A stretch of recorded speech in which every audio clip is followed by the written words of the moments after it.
The broadcast is now starting. All attendees are in listen-only mode. Good morning and welcome to the Seiler-Glurl Seminar Series. I would like to introduce Henk Vanderploeg to come up and introduce our speaker. I'm actually Mark's secondary advisor. Zhao Wang is his primary advisor, and I'm up here to give a little bit of background as to how Mark came to work with us.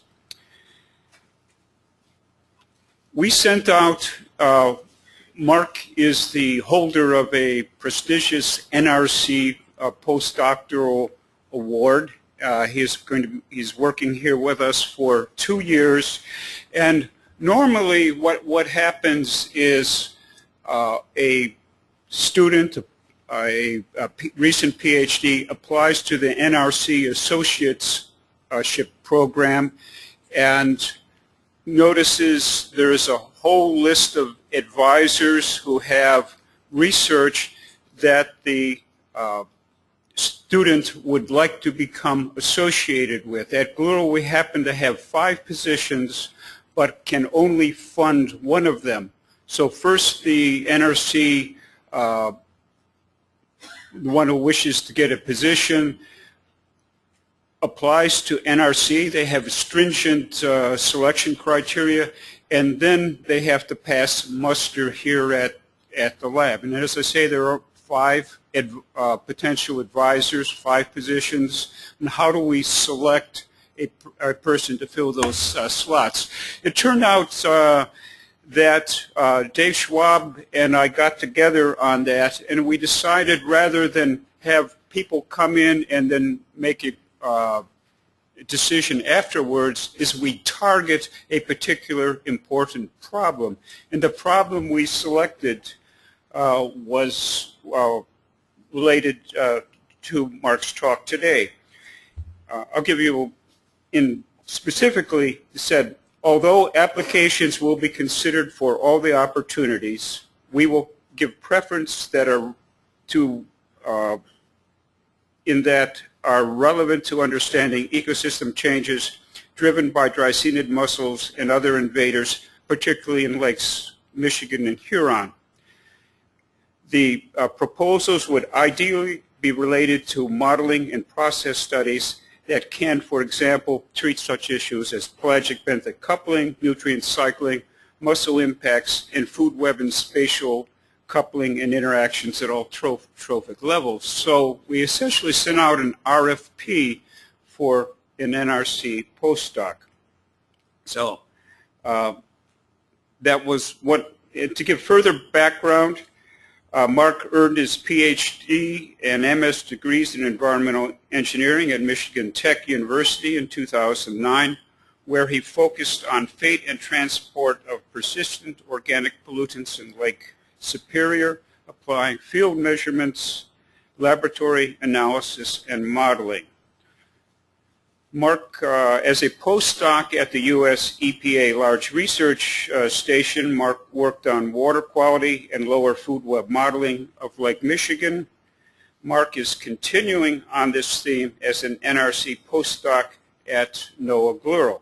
In his free time, Mark enjoys canoeing and sailing on the Great Lakes and connecting waterways.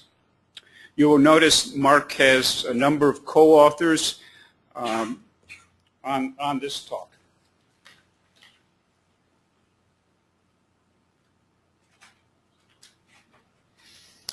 Okay, so thanks to Hank for generous introduction, and I'd like to thank everybody for showing up or tuning in this morning for this presentation.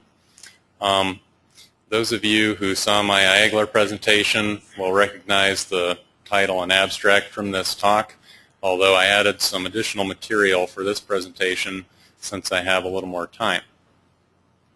And I want to again acknowledge my collaborators on this work.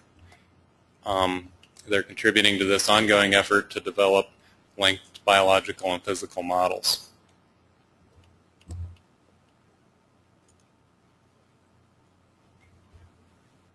So, trying to get the slide to advance. Here we go. So in this presentation, I have a few background slides on quagga mussel impacts in Lake Michigan and the modeling approach that we're working on implementing. And then the bulk of the presentation is divided into 3 topics. First, I want to talk about a method to estimate quagga mussel spatial distribution from point measurements, which will be an important input into the modeling effort. And then the second topic was the topic of my Iagler presentation, which is the sensitivity of simulated mussel grazing impact on phytoplankton to hydrodynamic scenarios. And then the third one is just a short follow-up on the application of this 1D phytoplankton growth model that I used in the second topic to look at whether that can explain the depth distribution of quagga mussel biomass in Lake Michigan. So most of you will be familiar with this story. Quagga mussels first appeared in Lake Michigan around 1997, and they quickly expanded such that they were suspected of being responsible for significant changes in chlorophyll concentrations and nutrient cycles, which were observed over the same time period. In the figure on the right here, let's see if I can point to it with the, there we go. Figure on the right there is showing data from the long-term research station off Muskegon in southeastern Lake Michigan, and it's showing the seasonal development of chlorophyll concentration.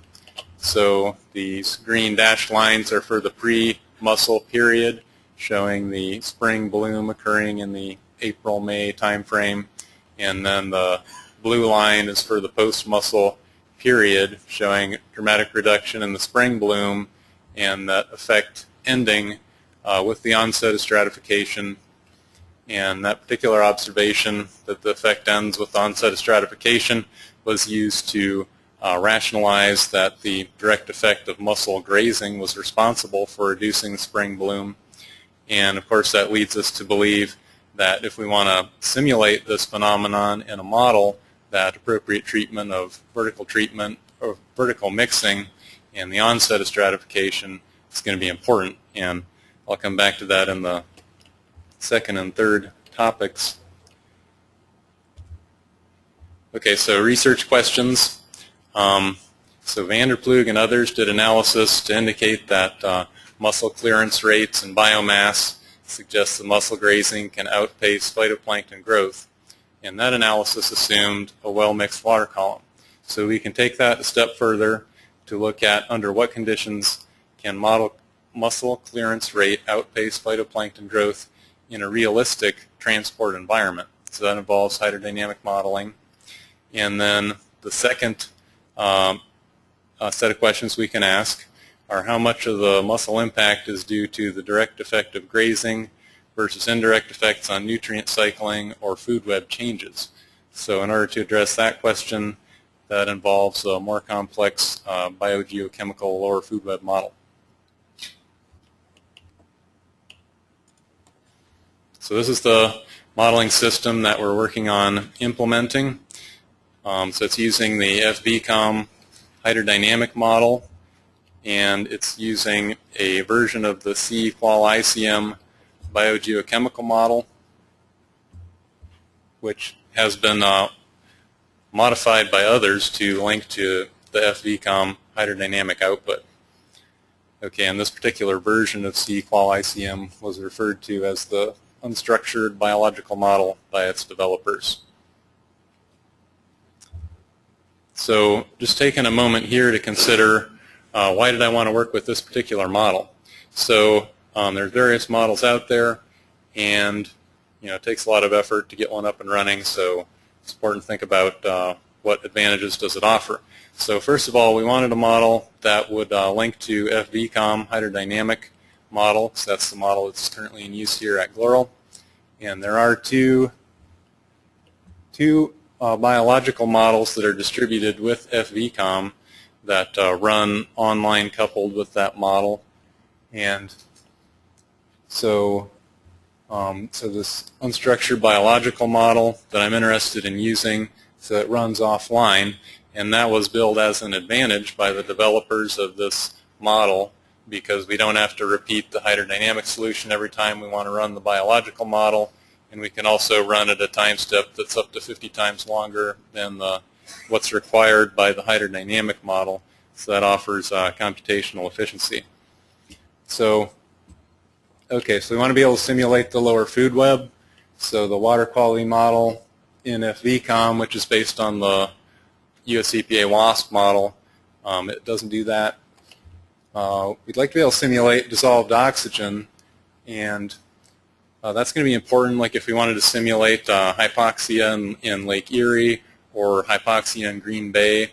And then oxygen is also a useful diagnostic variable to know whether we have simulated the community photosynthesis and respiration correctly in the model.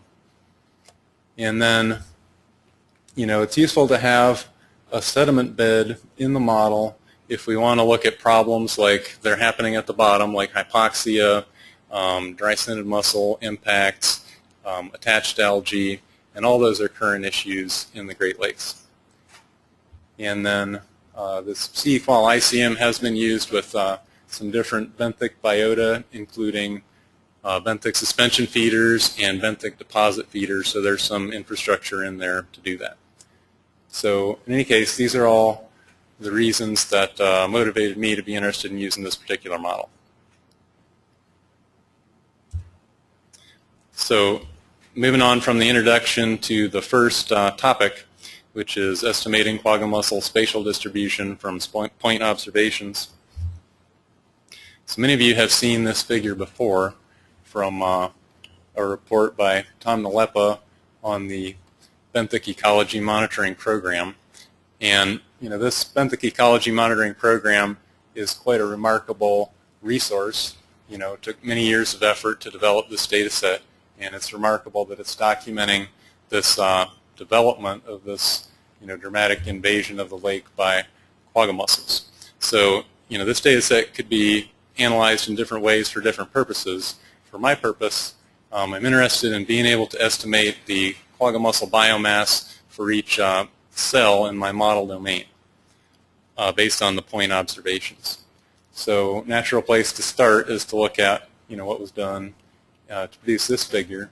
So they used natural neighbor spatial interpolation, and they did comment that there was some issues with this. In particular, it tends to predict higher biomass than what's observed in the deep parts of the lake, where the mussels, based on the observations, we don't expect to see mussels in the deep areas.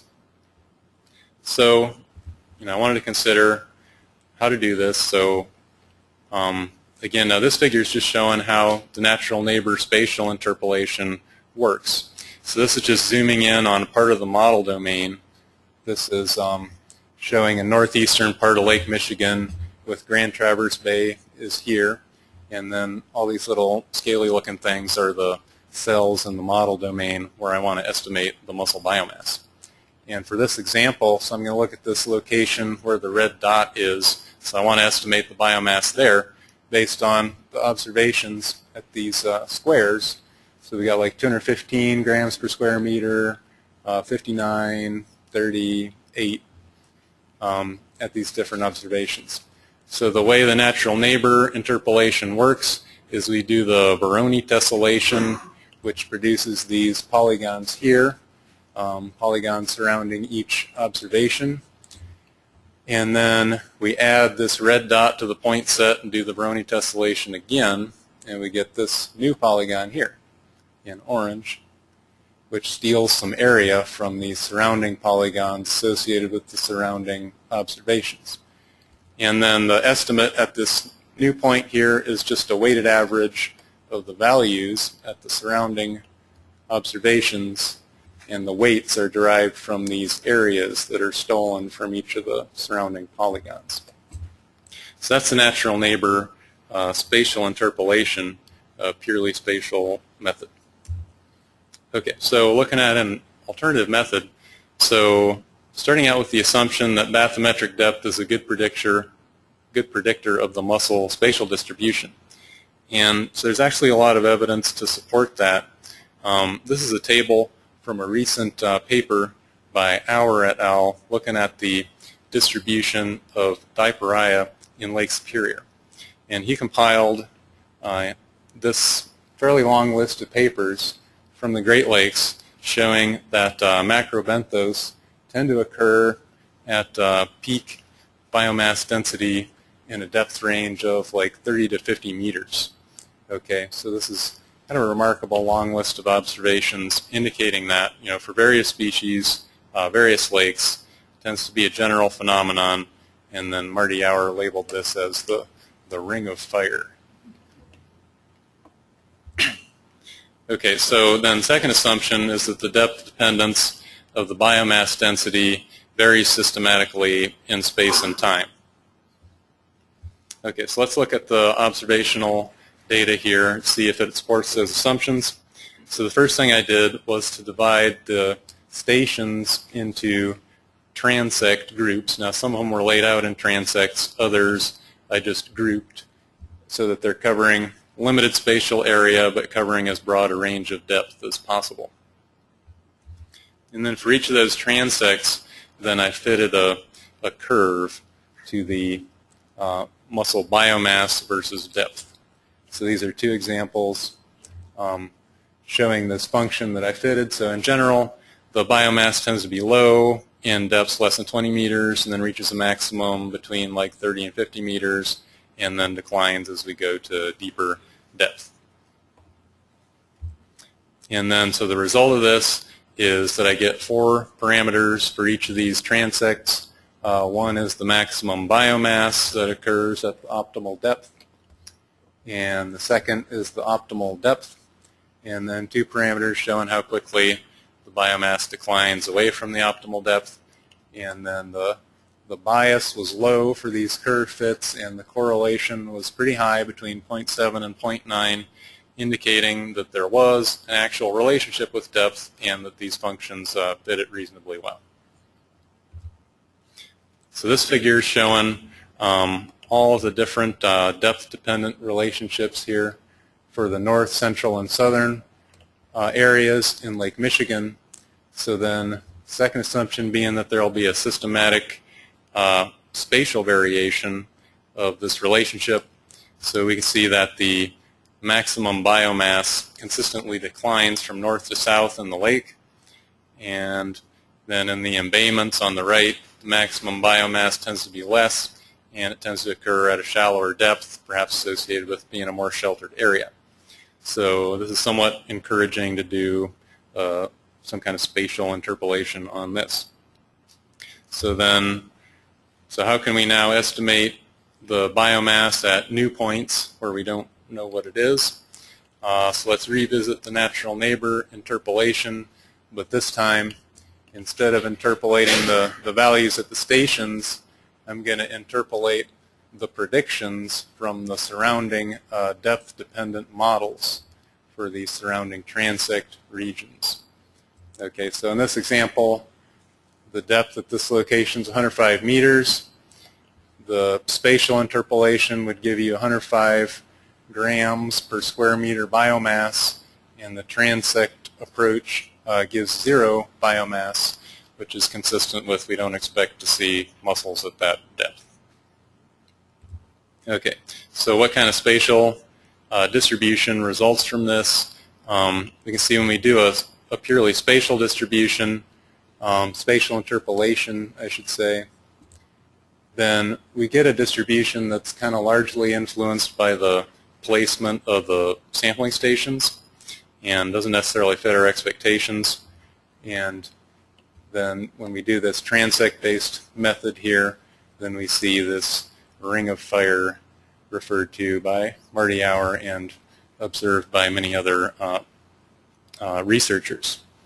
And there's some interesting features here, like for example, we can look at this location of the mid-lake reef, and so we're predicting that we'll see mussels at the mid-lake reef, even though there aren't really any observations there.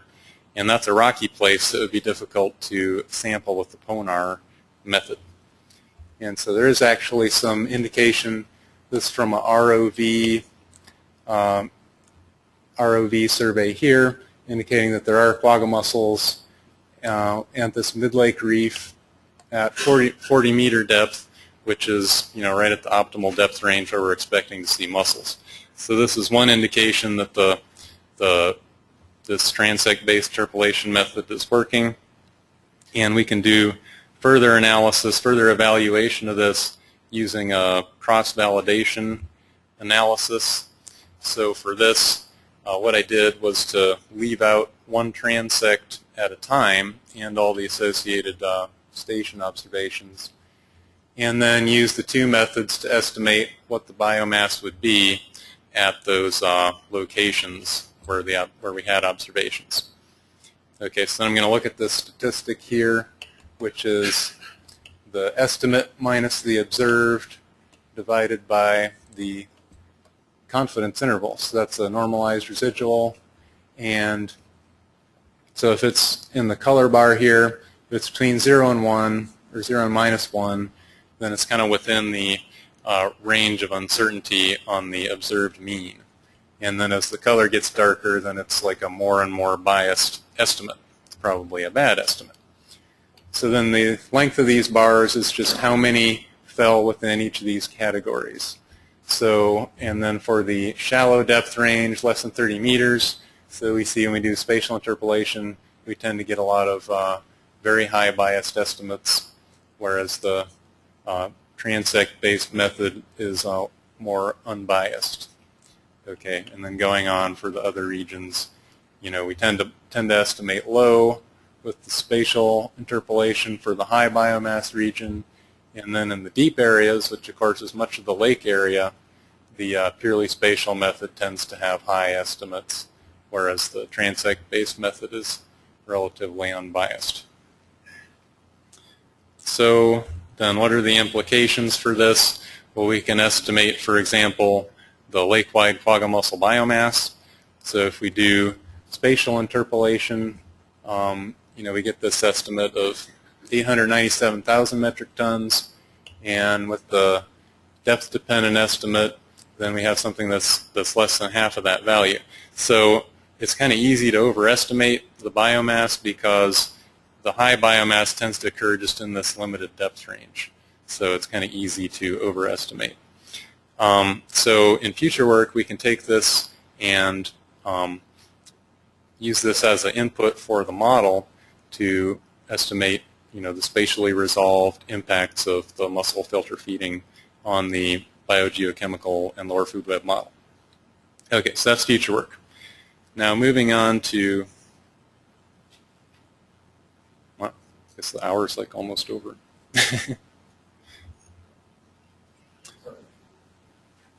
What's that? Oh no, I have till 10:30. Okay, never mind. Small panic there, but okay, we're back on track. Okay, so topic 2 here is the topic of my Aguilar presentation, which is the sensitivity of the simulated mussel grazing impact on phytoplankton to hydrodynamic scenarios. Okay, so we know that it's going to be important or vertical mixing is going to be an important variable in simulating this phenomenon. So I was interested to find out, like, if we have different versions of the hydrodynamics, how does that affect our ability to simulate the mussel grazing impacts on the phytoplankton? Okay, so for the initial model application year, I looked at 1998 in Lake Michigan, and that's because this was one of the years of the Eagle study where we had observational stations in southeastern Lake Michigan, and we had observations over a 12-month period of many different variables, some biological variables and physical variables. And so the stations are located here, and they happen to cover the depth range where the maximum mussel biomass occurred in later years, which is kind of fortuitous because the mussels were not there at the time. And so I'm interested in using this data set to calibrate phytoplankton model in the pre-mussel period and then apply the mussel filter feeding effects. And so we're looking at, in this presentation, I'm specifically looking at acoustic Doppler current profiler stations that were installed at this location. So just a word on vertical mixing parameterization in the FVCOM model. So FVCOM is using the Meller-Yamada 2.5 turbulence closure scheme, which is common to many hydrodynamic models. So this simulates local turbulence generation by shear, enhanced or suppressed by local buoyancy. And of course that captures most of what's going on. But there are some additional sources of turbulence or mixing which are not explicitly included in this MY 2.5 closure scheme, at least not at the grid scales that are typically used. So orbital velocities of wind waves, entrainment during convection, Langmuir circulations. So all these things would be sub-grid scale effects that would have to be included by additional parameterizations if we want to include those effects. So since our colleagues here at GLERL, Hu and Wang, developed parameterization to include wind wave mixing in FVCOM, so I wanted to look at how that would affect the mussel filter feeding simulations. So I looked at these three hydrodynamic scenarios for this presentation. The first one uses interpolated meteorological forcings. These interpolated from land-based and buoy observations and use an empirical adjustment for land-lake changes in meteorology. And this is the method that was developed by Dave Schwab and others and is used in the Great Lakes Coastal Forecasting System. In the second scenario, I used North American regional reanalysis as an alternative source of meteorological forcings. So NAR is based on a weather forecasting model with assimilation of observational data from many different sources. It's on a 32-kilometer grid, which is considered to be very high resolution for this type of product, although we might still wish for even higher resolution to resolve all the detail in the Great Lakes. And then the third scenario combines the interpolated meteorology with the wind wave mixing parameterization from Hu and Wang. So in order to evaluate the hydrodynamic simulations, we looked at the timing of the onset of stratification using the buoy observations and the remote sensing GLC surface temperatures. And we also looked at currents at the nearshore Eagle ADCP stations. We looked at the current velocities, the frequency distribution of current speeds, and this last one here is kind of interesting from a vertical mixing point of view, the frequency distribution of vertical gradients in current speed. So this figure is showing the simulated and observed surface temperature at the southern Lake Michigan buoy. So the gray dots here are the observations, and the colored lines are for the three simulated scenarios. And focusing in on the spring period in the initial transition to stratification, we can see that all three of the simulations are doing reasonably well in this time period. The NAR forcing is maybe a little warm, stratifies maybe a little bit early, and also of interest over here, this is kind of a small difference. The NAR has slightly lower surface temperatures in February and March, which doesn't look like a big deal, but it turns out to be significant, and we'll see a little bit more about that later on. So this figure is showing cumulative frequency distribution of the current speeds at the ADCP station. So the black line is the observed values, and then the red line there with the interpolated forcings does a good job of simulating the current speeds, and then the other two, the NAR forcing and with the wave mixing, they have some low bias in the current speeds, but for different reasons, which is interesting. So the NAR had low bias in the overwater wind speeds, and the simulation with the wind wave mixing had obviously enhanced mixing, which resulted in greater coupling to the bottom friction and reduced current speeds. And then this figure is showing the cumulative frequency distribution of the vertical gradient in current speed. Now this is kind of interesting from the point of view of evaluating the intensity of vertical mixing in these hydrodynamic scenarios, because with increased vertical mixing, we expect that the vertical gradients in all quantities, including the current speeds, will be reduced. So, again, the black line is the observed, and then we can see that the interpolated forcing and the NAR forcing both have some high bias in the gradients and current speed, which suggests that they may have some low bias in vertical mixing intensity.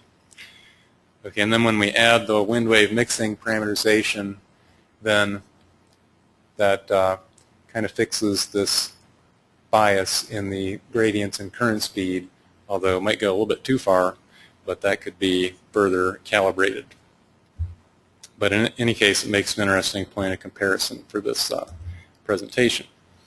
So in order to look at how these different hydrodynamic scenarios are affecting our simulation of mussels feeding on phytoplankton, I put together this one-dimensional biological column model, because we don't have the 3D model up and running yet. But so I want to point out that the vertical mixing in this 1D column model comes from the three-dimensional hydrodynamic simulation, so fairly realistic representation of the vertical mixing. And then, so I'm simulating phytoplankton growth as a function of light and temperature using the parameterizations from the C qual-ICM model. And nutrient cycles are not simulated here, so I'm just looking at the direct effect of mussel grazing on phytoplankton. I'm not looking at feedbacks through the nutrient cycles and things like that. And we've got zooplankton grazing parameterized as a function of phytoplankton biomass and temperature. And then we've got mussel grazing at the bottom of the water column. This particular example was for a 60-meter water column. I applied 20 gram per square meter mussel biomass. That's kind of an intermediate value. And then the mussel filtration rate, typical value from the paper by Vanderploeg and others. Okay, so I'm going to present this figure here in a few layers because it's got a number of lines on it. So the three panels here are for the three hydrodynamic scenarios, and then this figure is showing chlorophyll versus time, so the seasonal development of the spring bloom here extending through July.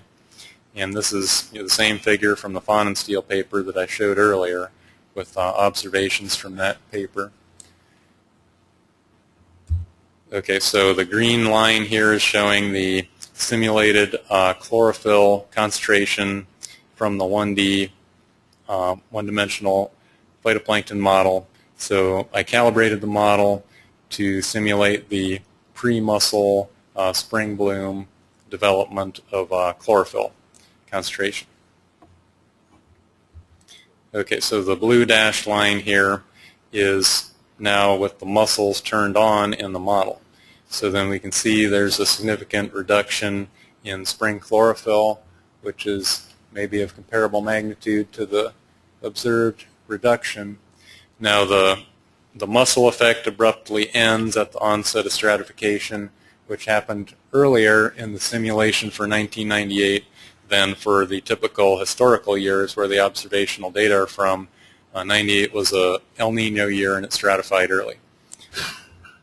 And then another interesting feature here is for the NAR forcing scenario. So there's much less impact of the mussel filter feeding during the February-March period in the NAR simulation than in the other two. And the wave mixing looked fairly similar to the one without the wave mixing. So this is a more detailed look at the same simulations. So now each panel here is a depth time cross-section and the color bar showing chlorophyll. And the top row is the no mussel simulations. The bottom row is with the mussels. And again, the three columns are for the three hydrodynamic scenarios. Okay, so looking at the left column, again we can see, okay, this would be the spring bloom time period. So the phytoplankton or chlorophyll concentrations are vertically uniform. We're not really seeing a vertical gradient, so there was enough mixing to vertically mix those chlorophyll concentration. And then in the NAR scenario, so now we can see why there was a reduced impact of the mussel filter feeding in this scenario. So, and I showed you those decreased surface temperatures earlier.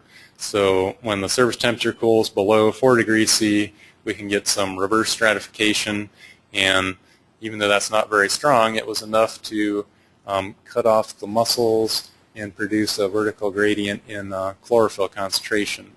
So the mussels were less able to exploit the chlorophyll in the water column, and then here in April, that stratification broke down and the mussels were able to have a meal there. Okay, so conclusion on topic 2. So the direct effect of the quagga mussel grazing can cause reduction in chlorophyll concentration similar to the observed 1990s through 2008 change under realistic vertical mixing scenarios. However, the simulated impact of quagga mussel grazing was sensitive to differences in vertical mixing among the hydrodynamic scenarios. So this is really kind of a threshold effect. It takes very little of a temperature difference to give a little bit of stratification, and that has orders of magnitude reduction in the vertical mixing. So there is some sensitivity here to the hydrodynamic forcings and the hydrodynamic scenarios that you use.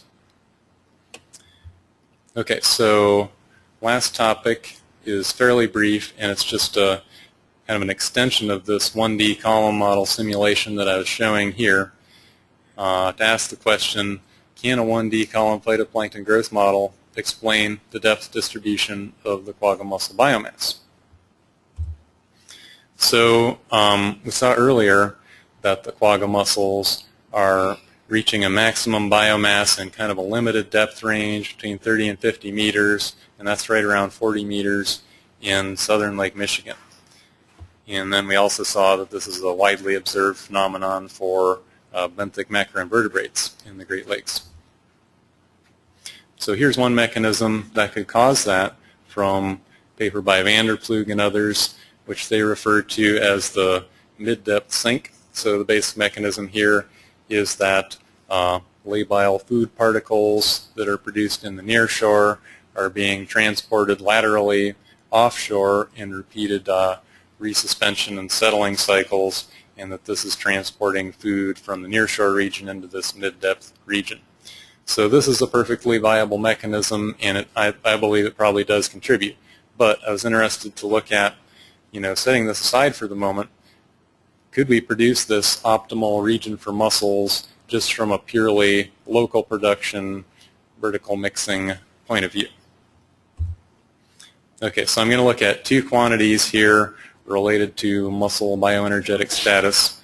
So the column integrated gross primary production would be an upper limit on the locally produced mussel food supply.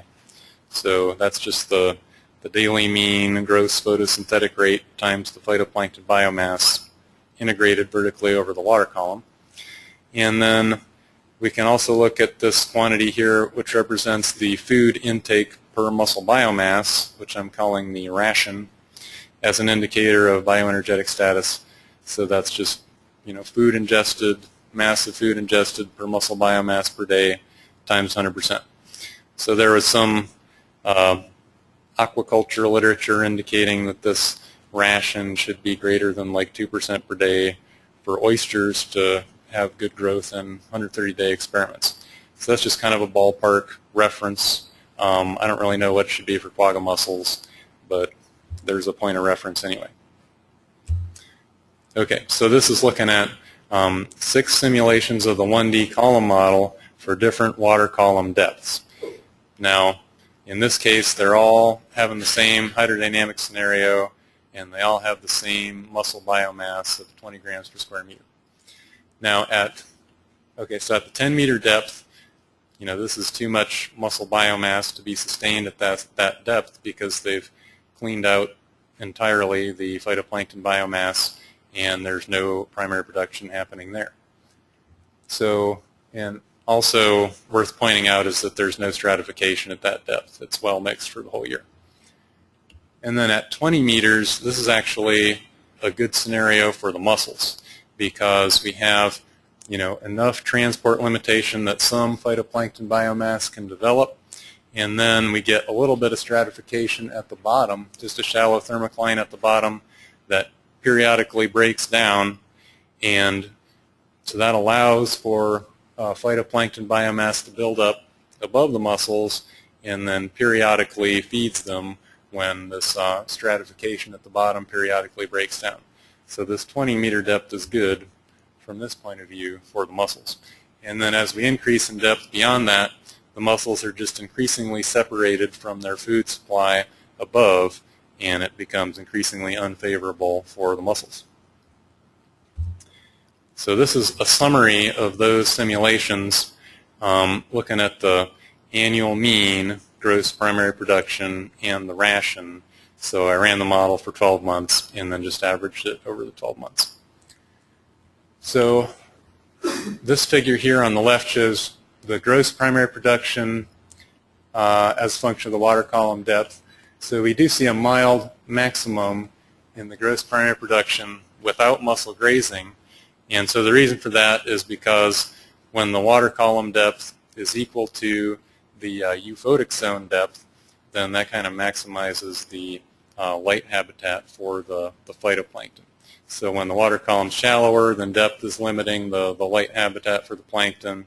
And then as it gets deeper during the well mixed period, the mussels are the phytoplankton is spending increasing amount of time in the dark as they're being circulated up and down in the water column. So we do get a mild maximum just in gross primary production. Then when we add mussel grazing, we get a more pronounced peak in this ration here. So again, in the very shallow water column, the mussels are kind of overexploiting the resource. There's no stratification there, so they're really drawing down the phytoplankton biomass, and there's very little primary production.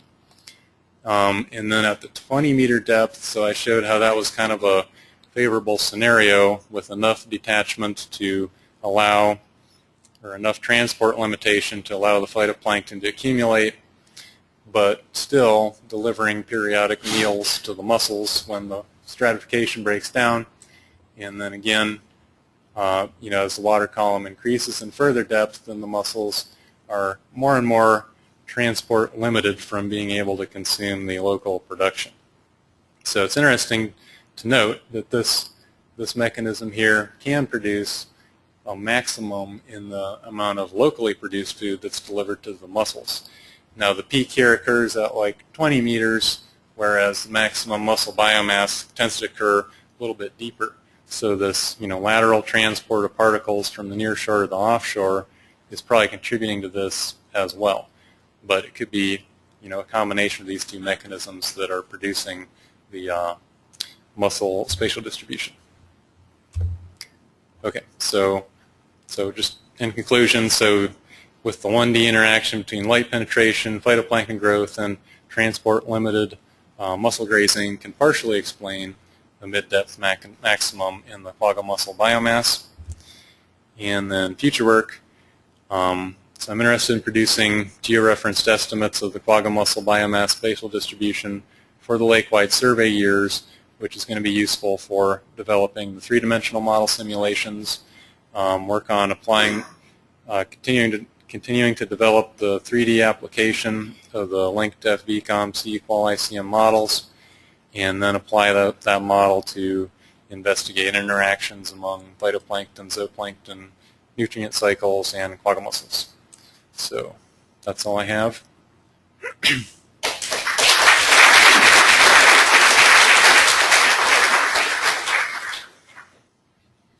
Do we have any questions from the audience? And also, if you're listening on a webinar, please feel free to type in your question, and we'll try and have Dr. Rowe answer them.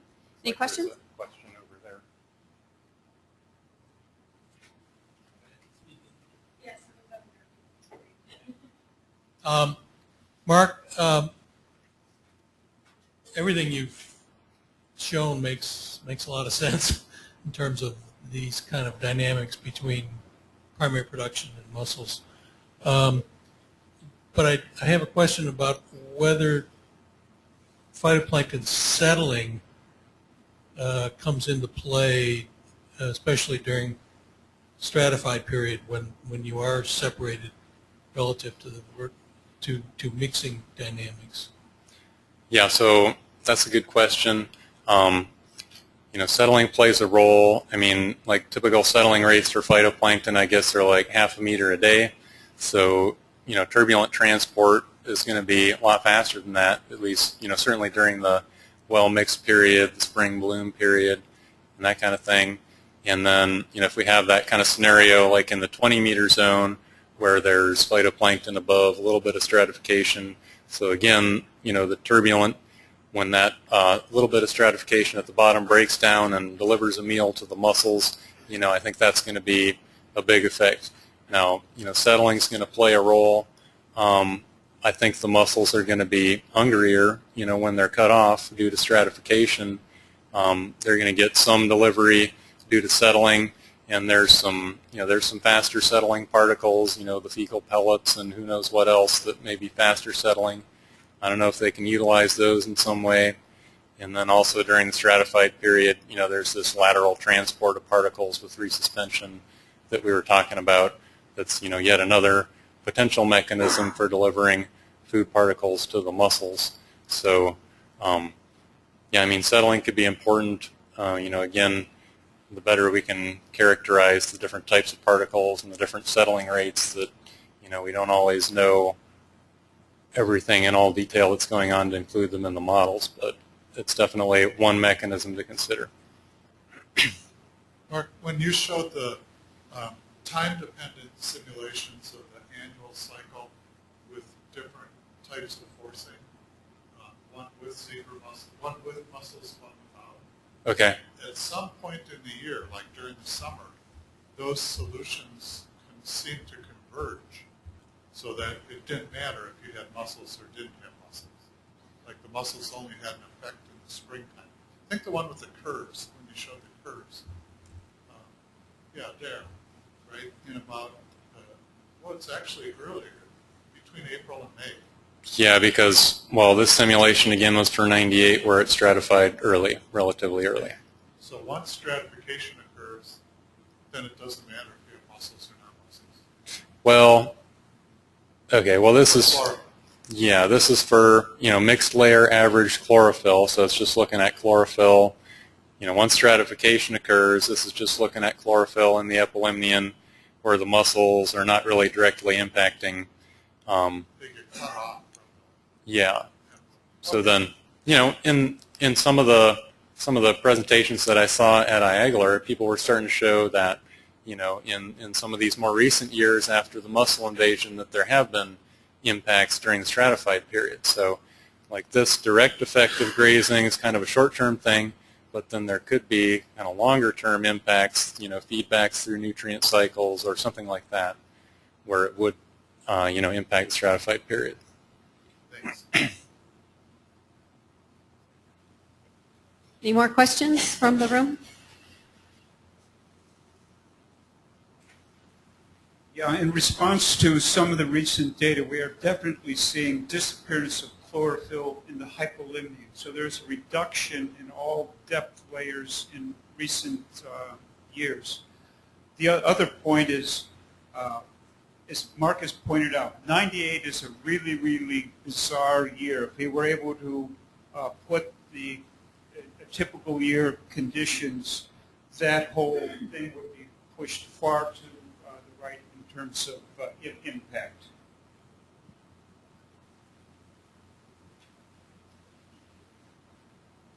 Any other questions? Oh. You showed some trends, kind of northern lake to southern lake.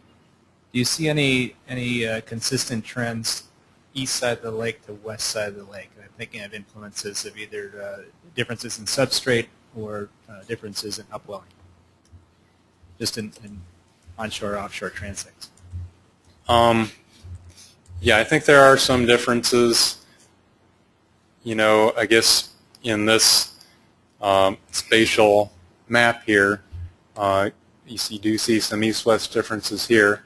I mean, certainly the bathymetry is quite different on the two sides of the lake in the north. As to why there's greater mussel densities in the north than in the south, I don't know. And it is interesting to see this, particular kind of hot spot over here. So as to why, I can't really say, but there are certainly differences among the different spatial regions in the lake. Thank you. Any other questions? With regard to that, what about the relative to that issue of spatial differences? What about the effect of benthic algae, Cladophora, on these things? There's more Cladophora in the west shore than the east. Wondering. Yeah, well, that's an interesting point. So, like in the the simple 1D simulations that I did showed like the primary production being completely eliminated in the shallow water. Now, of course, we know that kind of transferred to benthic primary production with the benthic attached algae. So there's still some primary production there. It's attached to the bottom. And the mussels may be able to use that to some extent, little bits of that Cladophora break off, and the mussels can probably eat them and derive some benefit from that. So I guess I was thinking once you get to the 3D analysis, you're gonna and including nutrient cycling, you're going to find that the Cladophora can have a big impact on phytoplankton production just by using up those nutrients at certain times of the year before the phytoplankton get to. Yeah, I guess you can partially answer your own question since you had your Saginaw Bay mussel model, which did have mussels and attached algae, and everything in there. So that was interesting work that you did. Any more questions?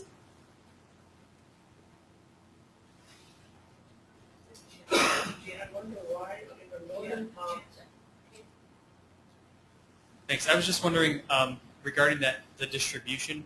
I think one of the early maps that you put up showed that the quagga mussels originally invaded in the northern parts. Yes. And so I'm just wondering if part of the reason why there might be higher densities in the north is just they've had a longer time to establish themselves and reproduce in those northern areas and just haven't established as strongly in the southern parts. Yeah, good question. And there was lake-wide survey in 2010, and I haven't looked at those data in detail to answer the question of whether they've continued to increase in the south. Maybe some other people here know.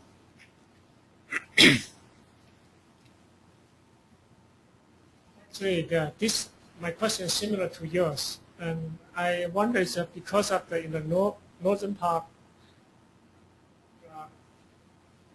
there's a more nutrient available for mussel, or because of the temperature, it's ice cover or more. It's colder temperature, which promote quagga mussel growth in the north part compared to the southern part. Yeah, all those are good questions. I don't know why there's more mussels in the north. Maybe other people here have more insight on that than I do at the moment.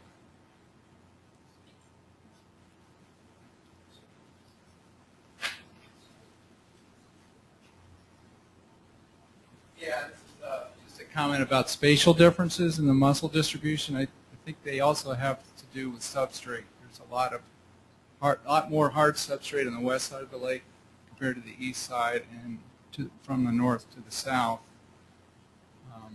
which makes it harder for ponars to adequately sample the mussels, actually. So these surveys are great, but I think we need a better substrate map of the lake, which would probably improve your predictions. Yeah, it could be. I mean, as I understand, mussels can colonize hard and soft substrate. So I guess substrate itself might not be a predictor of where the mussels will be.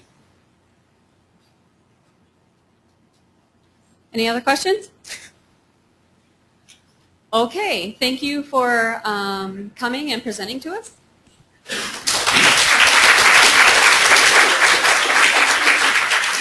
And this concludes our seminar and webinar.